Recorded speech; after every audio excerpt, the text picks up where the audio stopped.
Hello friends, welcome to your own YouTube channel Shruti Khush. Friends, आज हम बात करेंगे इस वीडियो में रीड इंग्लिश लैंग्वेज सेकंड का जो हमारा टॉपिक चल रहा था लिटरेचर पार्ट का। हम फिगर ऑफ स्पीच पढ़ चुके थे और आज हम पढ़ेंगे पोइट्री ऑफ टर्म्स। तो फ्रेंड्स, अब हम पोइट्री ऑफ टर्म्स पढ़ते हैं तो उसके लिए हमें पहले लिटरेचर में जाना है। लिटरेचर की ये जो पार्ट है तो सबसे पहले इसमें आता है कि लिटरेचर की कौन कौन सी फॉर्म्स होती है। तो जैसे कि forms of literature, forms of literature कि लिटरेचर के कौन कौन से पार्ट हैं, तो इसके कौन कौन सी फॉर्म्स होती है पहले हमें ये जानना है। तो इसमें फ्रेंड्स देखते हैं हम सबसे पहले कि एक है पोइट्री। फर्स्ट आती है अपनी पोइट्री, सेकंड आती है प्रोज एंड थर्ड आती है ड्रामा। फ्रेंड्स, ये तीन लिटरेचर फॉर्म होती है। पोइट्री को हम हिंदी में कविता बोल सकते हैं, प्रोज को हम गद्य भाग बोल सकते हैं और ड्रामा को हम नाटक बोल सकते हैं। ये तीन हमारे लिटरेचर के फॉर्म होते हैं। अब फ्रेंड्स, इसमें सबसे पहले हम बात करेंगे पोइट्री। सबसे पहले बात करेंगे पोइट्री की पोइट्री क्या होती है। तो पोइट्री फ्रेंड्स किसको बोलते हैं? कविता। कि कविता का जो एक छंद होता है, नहीं पोइट्री किसका पार्ट है? लिटरेचर का पार्ट है। तो इसकी डेफिनेशन अगर हम इसकी देखो, हम कोई डेफिनेशन नहीं दे सकते, बिकॉज पोइट्री के लिए जितने भी पोइट्स हुए हैं उन्होंने सबने अपनी अपनी तरफ से अलग अलग डेफिनेशन दिए, लेकिन इसको समझने के लिए हम एक डेफिनेशन बनाते हैं। जैसे कि poetry is a piece of literature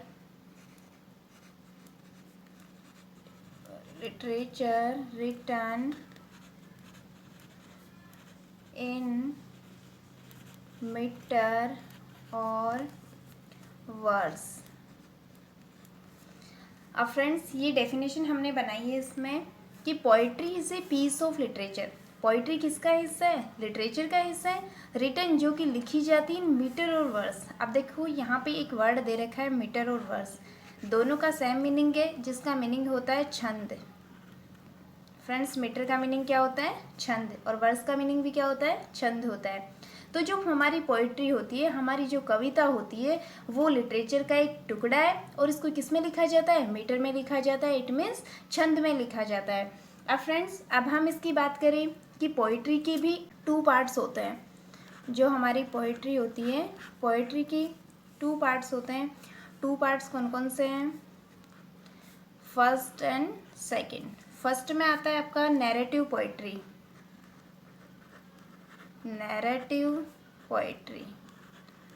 और सेकंड आपका जो आएगा उसमें आ जाएगा नॉन नैरेटिव पोइट्री।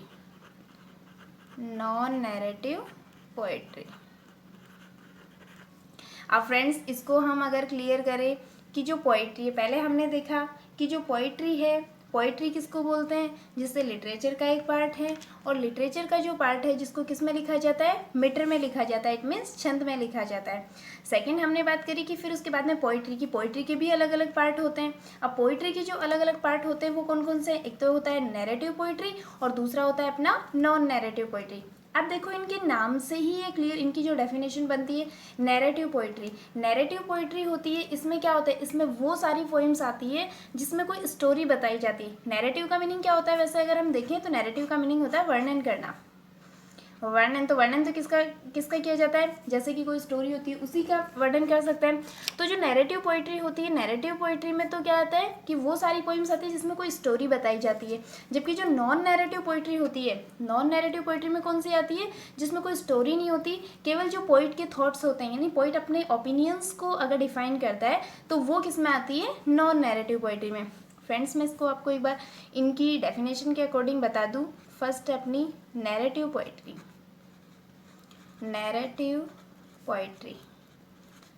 अब नैरेटिव पोइट्री की हम अगर डेफिनेशन बात करें, हिंदी में मैंने बताया आपको कि ऐसी पोइम्स होती है जिसमें कि कोई स्टोरी, किसी के बारे में कोई स्टोरी बताई जाती है, तो वो पोइम कौन सी कहलाती है? हमारी नैरेटिव पोइट्री।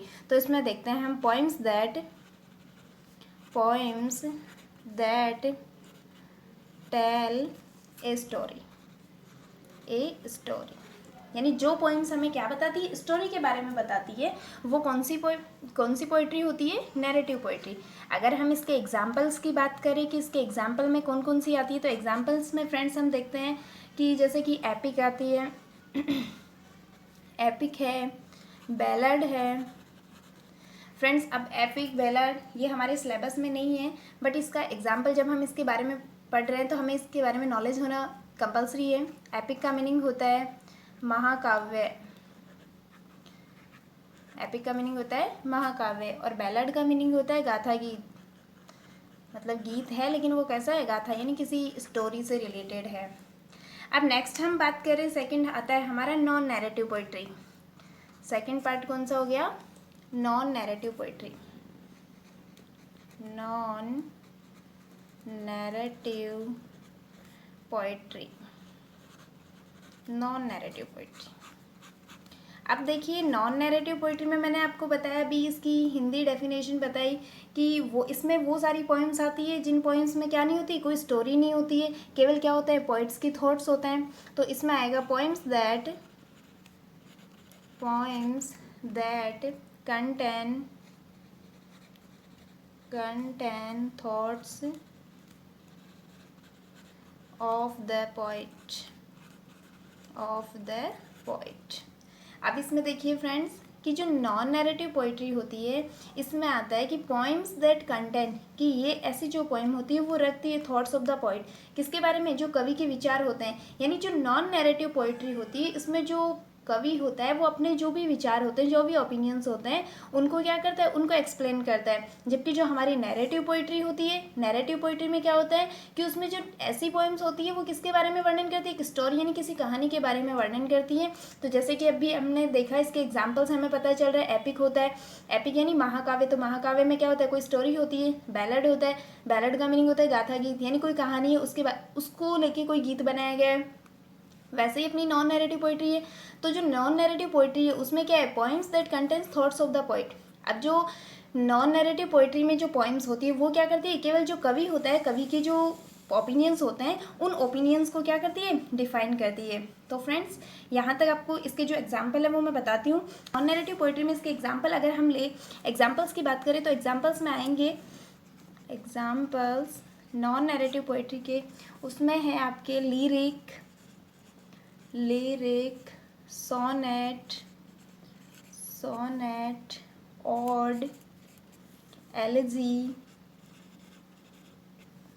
तो ये जो 4 एग्जाम्पल हैं वो हमारे किसके, नॉन नैरेटिव पोइट्री के। तो फ्रेंड्स लिरिक होता है, लिरिक किसको बोलते हैं हम, लिरिक बोलते हैं गीति काव्य को, गीति काव्य। लिरिक का मीनिंग क्या हो गया, गीति काव्य। सोनेट होती है, सोनेट भी क्या होती है, गीत गाथा होती है, गीत गाथा, यानी इसमें भी ये पोइम होती है लेकिन वो किसी गाथा से रिलेटेड है। ओड है, तो ओड भी क्या होती है, कविता होती है। गीति काव्य, ओड भी कविता है। और एलेजी क्या होती है, एलेजी होती है शौक गीत, शौक गीत। अब फ्रेंड्स यहाँ पे हमने पढ़ा, देखो पोइट्री के बारे में, कि लिटरेचर के 3 फॉर्म्स होते हैं। लिटरेचर के 3 फॉर्म्स कौन कौन से हैं, लिटरेचर के जो 3 फॉर्म्स हमने इसमें पढ़े हैं फ्रेंड्स, लिटरेचर के 3 फॉर्म्स, पोइट्री, प्रोज, ड्रामा। अब जो पोइट्री है, पोइट्री के बारे में हमने डिफाइन करा कि पोइट्री की अलग से या स्पेशल कोई डेफिनेशन नहीं होती है।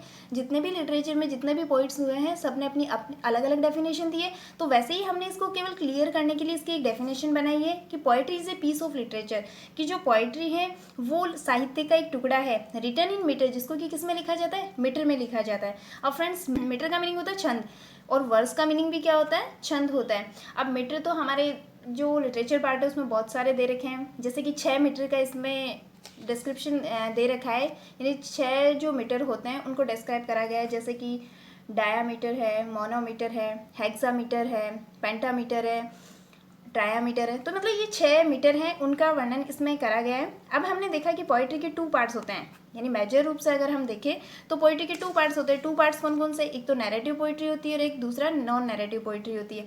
जो नैरेटिव पोइट्री होती है उसमें क्या होता है कि poems that tell a story, यानी ऐसी पोइम्स होती है जो हमें एक स्टोरी के बारे में बताती है। उसके हमने एग्जाम्पल भी देखे, तो उसके एग्जाम्पल कौन कौन से हैं, एपिक है, बैलड है, ठीक है। एपिक से हमें इसके एग्जाम्पल से ही पता चल रहा है कि इसमें जो भी पोइम्स होगी उनमें किसी स्टोरी का वर्णन होगा। फिर सेकेंड हमने देखा इसका पार्ट नॉन नैरेटिव पोइट्री।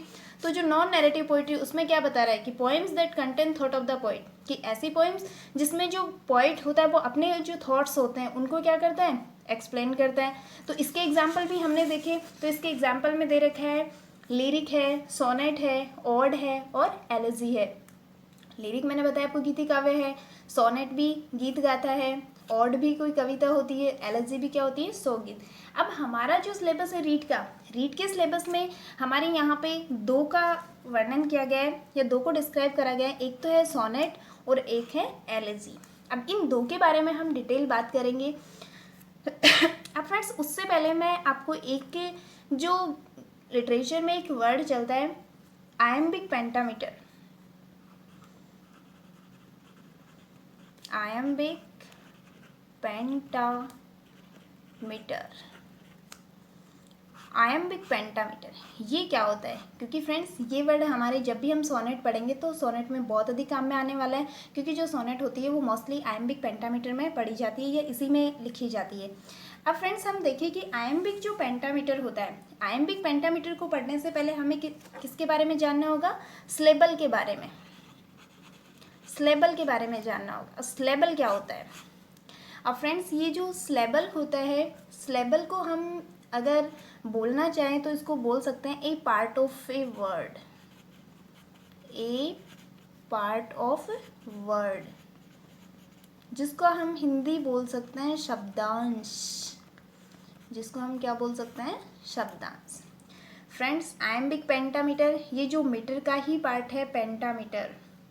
अभी मैंने आपको बताया कि इसमें 6 प्रकार के मीटर्स होते हैं, 6 प्रकार के मीटर्स को डिस्क्राइब करा गया है, जिसमें diameter, monometer, trimeter, tetrameter, hexameter, pentameter. तो ये जो पेंटामीटर है उसका सोनेट में काफ़ी ज़्यादा इंपॉर्टेंस है इसकी, क्योंकि जो भी सोनेट्स होती है वो आयम्बिक पेंटामीटर में लिखी जाती है।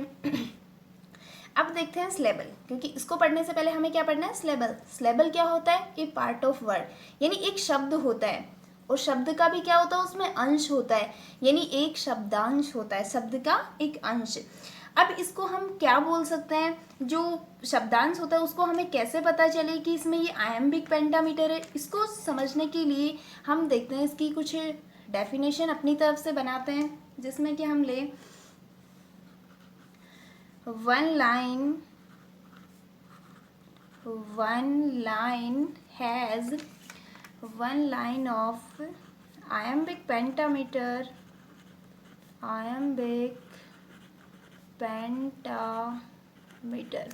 one line of iambic pentameter has feet 5। कितने फीट है, 5। फ्रेंड्स मैं एक बार ये डेफिनेशन लिख के फिर आपको क्लियर करवाती हूँ कि ये फीट क्या होता है, किसको बोलते हैं। एक होता है इसमें one line of iambic pentameter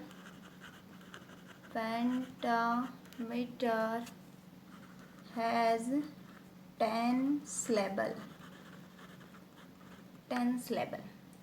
अब फ्रेंड्स इसमें देखिए कि जो आयम्बिक पेंटामीटर, जिसमें हमने बताया कि आयम्बिक पेंटामीटर में one line of iambic pentameter, कि आयम्बिक पेंटामीटर की जो एक लाइन होती है उसमें कितने फीट होते हैं, 5 फीट होते हैं। और जो one line of iambic pentameter की एक जो लाइन होती है उसमें कितने स्लेबल होते हैं, 10 स्लेबल होते हैं। अब फ्रेंड्स मैंने बताया आपको स्लेबल का मीनिंग क्या है, वर्ड। स्लेबल किससे लिया गया है, वर्ड से, यानी एक लाइन में कितने वर्ड होते हैं, 10 वर्ड होते हैं। और जो अगर पेंटामीटर की बात करें तो वो कितने होते हैं, 5। अब इसको देखिए मैंने यहाँ पे फीट बताया, फीट किसको बोलते हैं, फीट का मीनिंग होता है स्लेबल प्लस स्लेबल, यानी 2 स्लेबल अगर पास पास में हो तो उसको हम क्या बोलते हैं, 1 फुट बोलते हैं। लिटरेचर में हम इसको क्या बोलते हैं, फुट बोलते हैं। स्लेबल मीनिंग स्लेबल, जैसे कि अब अगर इसको बात करूँ मैं, एक एग्जाम्पल लूँ, डिफाइन, एक वर्ड लिया मैंने, ठीक है। अब इस वर्ड को अगर मैं अलग अलग करती हूँ तो इसमें 2 वर्ड बनते हैं, डिफाइन। अब डी में देखो वॉवल साउंड ई है और इसमें भी कौन सा है, आई, यानी डिफाइन। एक आपका जो वर्ड है वो तो क्या है, अनस्ट्रेस्ड है, और एक क्या है, स्ट्रेस्ड है, यानी डी फाइन, फाइन पे हम स्ट्रेस डाल रहे हैं, तो एक तो अनस्ट्रेस हो गया और एक स्ट्रेस, यानी एक वर्ड पे हम ज़्यादा दबाव डाल रहे हैं, ठीक है। अब इसको हम क्लियर कैसे करें कि जो आयम्बिक पेंटामीटर उसमें 10 सिलेबल तो होते हैं, यानी 10 वर्ड तो होते हैं, लेकिन कैसे पता चले, यानी हमारा जो भी वर्ड्स होता है उसका एक ऐसा भाग जिसमें क्या होती हो, वोवल साउंड होती हो, यानी such a word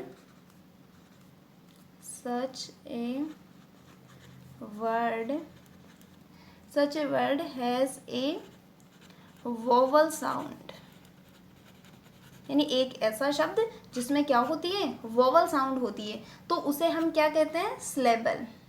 उसे हम क्या कहते हैं, such a word has a vowel sound, जिसको हम बोलते हैं सिलेबल।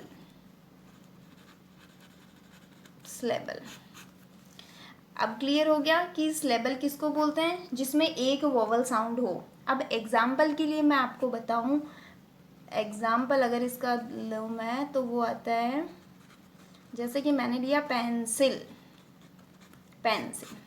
अब फ्रेंड्स इसमें देखिए कि जो पेंसिल है, पेंसिल में कितने सिलेबल हैं, पेंसिल, 2 वर्ड हो गए, इसको अलग अलग हम करते हैं, पेंसिल 2 हो गए, तो पेन में ए का साउंड, सिल इसमें ई का साउंड, यानी इसमें ई और इसमें आई, 2 वोवल साउंड आ गए, तो इसमें कितने सिलेबल हो गए, 2 सिलेबल हो गए, 2 सिलेबल। क्लियर। तो फ्रेंड्स आयम्बिक पेंटामीटर को समझने के लिए हमें इतना सा क्लियर करना है कि आयम्बिक पेंटामीटर का मीनिंग तो क्या हो गया, 5 वर्ड, ठीक है। अब पेंटामीटर के लिए ए word a part syllable, iambic pentameter को अगर हम समझते हैं तो उससे पहले हमें क्या समझना होगा, सिलेबल। सिलेबल का मीनिंग क्या होता है, word, a part of word, यानी एक शब्दांश, शब्द का अंश, जिसको हम देख सकते हैं 1 line of iambic pentameter, 1 line of iambic pentameter, यानी आयम्बिक पेंटामीटर की एक लाइन जिसमें कितने फीट होते हैं, 5 फीट होते हैं। अब फीट किसको बोलते हैं, अभी मैंने बताया सिलेबल प्लस सिलेबल, तो 1 फुट हो गया वो। अगर हम बहुत सारे लेंगे, 1 से ज़्यादा होंगे, तो वो फुट का प्लूरल क्या बन जाएगा, फीट, इसलिए हमने इसको फीट कहा है। 1 लाइन ऑफ आयम्बिक पेंटामीटर, जो आयम्बिक पेंटामीटर की एक लाइन होती है उसमें 10 सिलेबल होते हैं, 10 सिलेबल एंड 5 फीट। अभी मैं आपको एग्जाम्पल से उसको और क्लियर करती हूँ। अब मैं इसका एक एग्जाम्पल लूँ जिससे आपको पूरा ये आयम्बिक पेंटामीटर क्लियर हो जाएगा। So long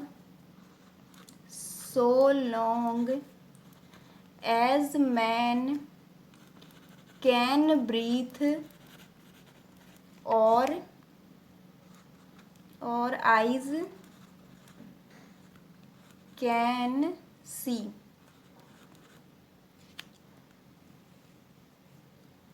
So long as man can breathe or eyes can see, so long lives this, and this gives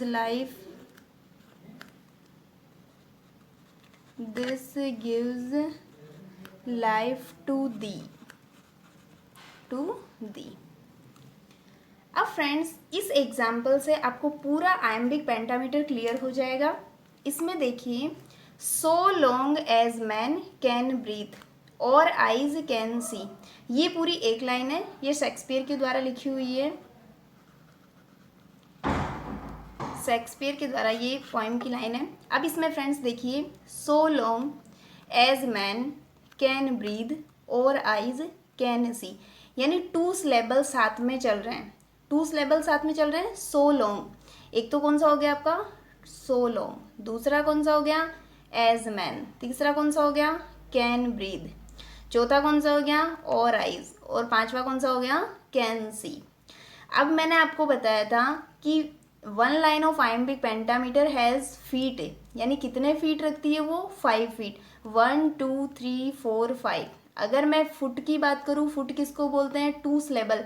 अगर 2 सिलेबल साथ में तो वो 1 फुट होता है। अगर मैं इसकी बात करूँ सो लॉन्ग, सो इसमें आपका जो वोवल साउंड ओ आ रहा है, लॉन्ग में भी वोवल साउंड आपका ओ आ रहा है। अब इसमें आपको ये नहीं देखना है कि जैसे लॉन्ग वर्ड आ गया तो लॉन्ग वर्ड में मान लीजिए अगर 2 वोवल साउंड आ जाए तो आप बोलो कि इसमें तो 2 वोवल साउंड आ गए, उससे मतलब नहीं है कि मीनिंग में कितने वोवल साउंड आ रहे हैं। उसका जो हमें प्रोनाउंसिएशन से पता चल रहा है कि इसमें सो यानी ओ एक वोवल साउंड है, लॉन्ग में 1 वोवल साउंड आ रहे हैं। तो हमें केवल इतना ध्यान रखना है कि जो सिलेबल होते हैं तो 2 सिलेबल अगर पास पास में है तो वो 1 फुट हो जाएगा, और 1 से ज़्यादा होते ही फुट का प्लूरल क्या बन जाएगा, फीट हो जाएगा। तो एक जो आयम्बिक पेंटामीटर की लाइन होती है उसमें कितने फीट हो गए, 5 फीट हो गए। सो लॉन्ग एक हो गया 1 फीट, एज मैन दूसरा फीट, कैन ब्रीथ तीसरा, और आइज फोर्थ, और कैन सी फिफ्थ, 5 सिलेबल हो गए। अब इसकी ये तो सिलेबल तो कितने हो गए, 10, 1 2 3 4 5 6 7 8 9 10, 10 सिलेबल हो गए इसमें, और 5 फीट हो गए। तो आई थिंक आपको ये क्लियर हुआ होगा iambic pentameter. Friends, iambic pentameter को समझने के लिए सिर्फ आपको सिलेबल को समझना है कि सिलेबल किसको बोलते हैं। सिलेबल एक पार्ट ऑफ वर्ड यानी एक शब्द का जो अंश होता है, और जो आयम्बिक पेंटामीटर होते हैं उसमें 5 फीट होते हैं। 1 फुट किसको बोलते हैं, सिलेबल प्लस सिलेबल, यानी 2 सिलेबल अगर वोवल साउंड है तो वो दोनों पास पास में तो वो 1 फुट हो जाएगा, और 1 से ज़्यादा होते ही वो क्या हो जाएगा, फीट में चेंज हो जाएगा। One line of iambic pentameter, iambic pentameter में जो सिलेबल होते हैं वो कितने होते हैं, 10 होते हैं। क्लियर। तो इस वीडियो में इतना ही फ्रेंड्स, आपको आई थिंक आपको क्लियर हो गया होगा। नेक्स्ट जो हमारा टॉपिक है वो अगले वीडियो में हम डिस्कस करेंगे। अगर आपको ये वीडियो पसंद आए तो आप चैनल को सब्सक्राइब करें, लाइक करें, अपने फ्रेंड्स के साथ में शेयर करें। Thank you, have a nice day.